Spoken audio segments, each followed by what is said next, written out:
2015ங்க tata Indica 2 ஓனருங்க. FC insurance இல்லை, low பட்ஜெட்டுக்கு ஆகும். Location திருப்பூருங்க.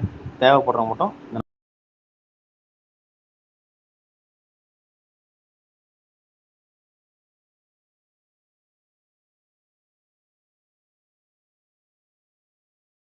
2015ங்க tata Indica 2 ஓனருங்க. FC insurance இல்லை, லோ பட்ஜெட்டுக்கு ஆகும். Location திருப்பூருங்க.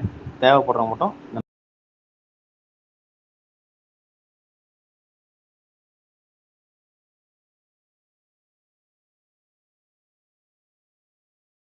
2015ங்க tata Indica 2 ஓனருங்க. FC insurance இல்லை, லோ பட்ஜெட்டுக்கு ஆகும். லொக்கேஷன் திருப்பூருங்க. தேவைப்படுறவங்க மட்டும்